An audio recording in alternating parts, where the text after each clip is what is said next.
오늘 새정치민주연합이 공무원 연금 개혁과 관련해서 자체 개혁안을 내놓았습니다. 그러나 그 결과는 매우 실망스럽습니다. 명확한 수치 대신에 애매모호한 표현뿐인 야당 개혁안은 기다리느라 소비한 시간에 비해 무척이나 허무합니다. 개혁의 취지를 실현하기에도 부족한 수준입니다. 대안은 부실하고 시간은 별로 없습니다. 국민 대타협기구 활동 종료 시한이 사흘밖에 남지 않았습니다.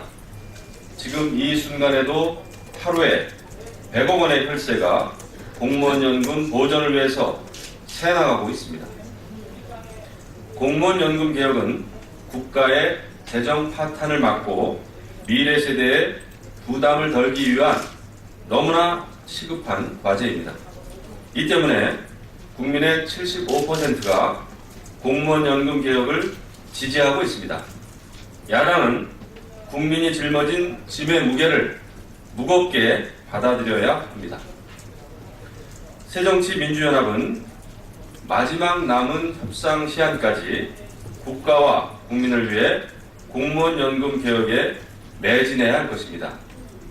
밤샐 각오로 협상에 임하는 야당의 각오를 기대합니다. 다시 읽겠습니다.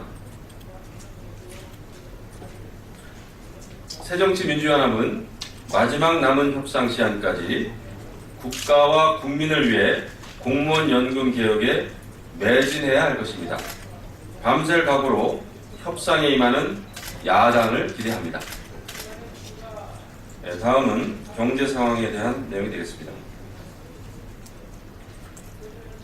한국은행의 기준금리 인하와 정부의 재정 확장 정책으로 기업들의 투자 심리가 살아나는 분위기입니다. 지난해 대기업의 현금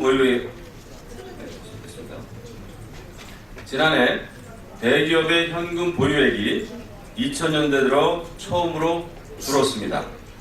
국내외 경기 회복세에 힘입어 기업들이 투자와 배당을 늘리고 있다는 의미로 해석됩니다. 기업의 경기 심리 회복세가 두드러지고 있습니다. 대한상공회의소와 전경련 조사 결과에 따르면 앞으로 경기가 나아질 것으로 보는 기업들이 작년보다 늘어나고 있다고 합니다. 부동산과 주식시장도 살아나는 추세입니다. 종합주가지수가 어제 6개월 만에 최고치를 기록했습니다. 지난달 수도권과 서울의 부동산 시장은 실거래 조사를 시작한 이후 2월 거래량으로는 가장 많은 거래가 이루어진 것으로 나타났습니다. 모처럼 살아난 투자 심리가 반짝 화랑에 그치지 않으려면 국회의 정책적 뒷받침이 필요합니다. 기업의 투자 증가가 중소기업 실적 증가로 이어지고 가계소득 증가로 이어지는 선순환 구조를 만들려면 야당의 협조가 절실합니다.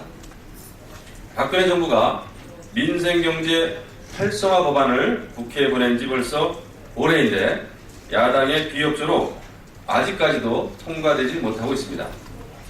야당이 경제의 발목을 잡고 있습니다. 새정치민주연합이 유능한 경제정당을 표방한 만큼 4월 국회에서는 경제살리기 법안 처리에 적극 협조해 주기를 바랍니다. 다음은 박상옥 대법관 후보자 관련된 내용이 되겠습니다. 어제 여야는 박상옥 대법관 후보자의 인사청문회를 개최하기로 합의했습니다.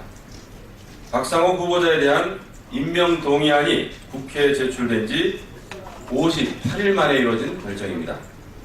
만시지탄이지만 다행입니다.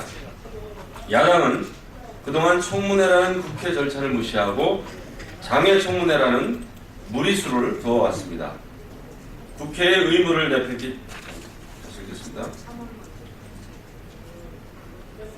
국회의 의무를 무시하고 절차적 민주주의를 훼손하는 구태를 보여왔습니다. 야당의 구태 정치, 발목 정치로 인한 피해는 오롯이 국민들에게 돌아갑니다. 다시는 이런 일이 반복되지 않기를 바랍니다. 그리고 오늘 새정치민주연합이 내놓은 공무원연금 개혁안과 관련해서는 우리 새누리당의 김현수 의원님이 브리핑을 별도로 밖에서 해주신다고 합니다. 이상입니다.